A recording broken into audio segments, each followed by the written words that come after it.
Welcome to the first of an exciting new bunch of videos called Scottish Mike Rides Your Bike.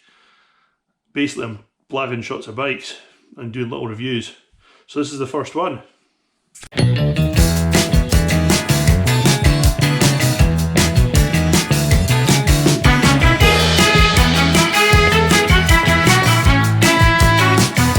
So my mate Joe was in Vienna or Bratislava or somewhere, and he put a post on Facebook saying, look what I found. And it was a photo of the new BMW R18. Now, Joe gets very excited with BMWs, and he also owns a BMW shop, which is pretty good. So I asked the question, well, is it as good as a Harley? And he says, well, there's one in the shop. Have a shot. That's what I'm after now. A lot of people that slag off Harleys and other cruisers, well, they don't really understand what they're meant to be doing on them. They slate them for being too slow or decking out too easy or not handling too good, and they're not fast, you know, the performance isn't there.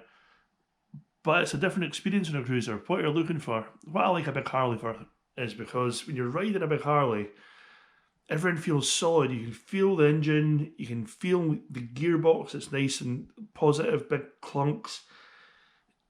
And it's relaxing, you can ride along. You're not doing zillions of miles an hour or whatever. You're not trying to apex every bend. You're just cruising along and enjoying yourself. It's nice. It's relaxing. So yeah, I'll be interested to see what this bike's like. If I'm honest, what I'm expecting is going to be, well, just another bland cruiser. I think it's going to be quiet, smooth, too refined, and a bit boring.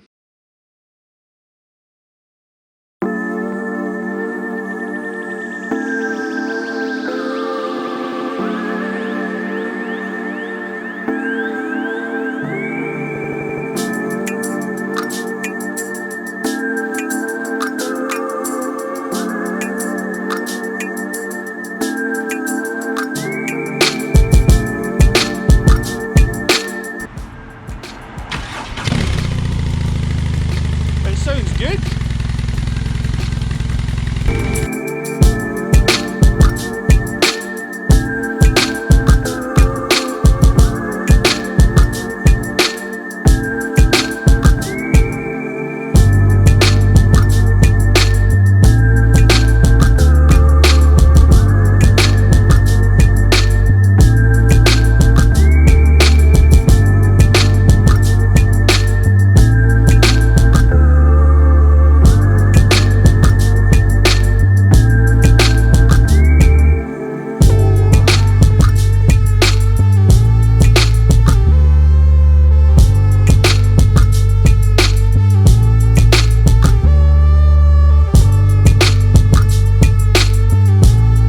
Well, I'd be lying if I said I didn't like it.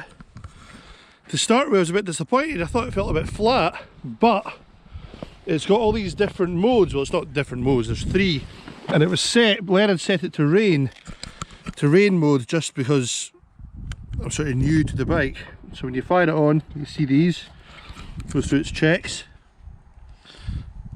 And then you've got, so it was on rain, then you've got, fuck, where is it? You've got rain, roll, which is like, you're sort of middle of the road, and then you've got rock, which is like dynamic. So I put it to rock, you got a fucking great throttle response, and it's really fucking good.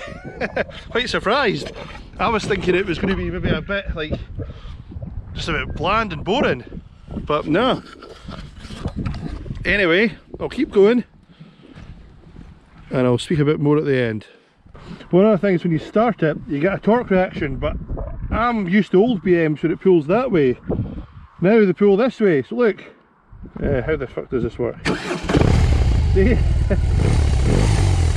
So it's not too bad. It has a bit of character.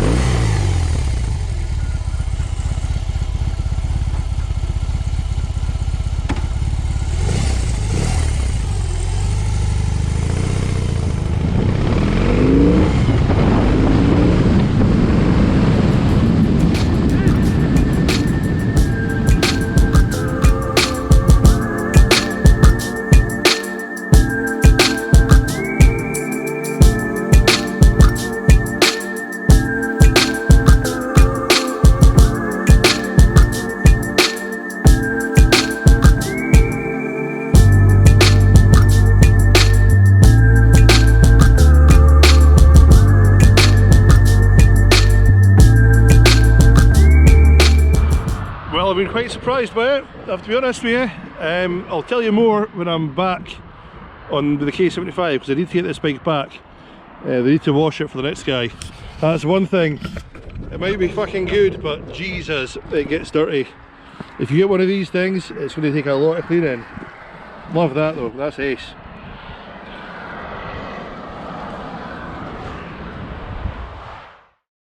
So that's me back from my wee spin on the BMW R18, and it was really good. I thought it was going to be like, if you'd ever had a shot of the 1200C or just any generic sort of Jap cruiser, they're all wannabe Harleys, and so that's why I'd asked Joe the question: is it as good as a Harley? So is it? Well, no, it's no, but it's totally different for a Harley. The BM is like its own bike. It was really good. It's everything you'd want a cruiser to be. You know, it's got rakes and grunt. It looks good. I mean, it does look good when I left at the petrol station, even when it was covered in shite for all the dirt on the roads. It's a good looking bike. I was like, oh, I'd have one of those. 20 grand or 21 grand. It is a lot of money, but so's the competition. All the cruisers are. Like your big Harleys, everything, they cost a fortune. The BM's got loads of really nice little details on it. It's got the open shaft, which looks good. It sounds good, even for a stock bike and stock pipes. It does sound good. Handles well, obviously. I mean, a lot of folk that hate cruisers, especially Harleys, because they don't handle well. Well, it's a cruiser. You're not going to set Nürburgring lap speed records on it or anything like that. So for folk that can ride cruisers and know what they're about, I mean, it handles well. Obviously it doesn't turn that quick, but when it does turn, it holds its line. The bike doesn't get upset by anything. It was just really good. I'm quite surprised.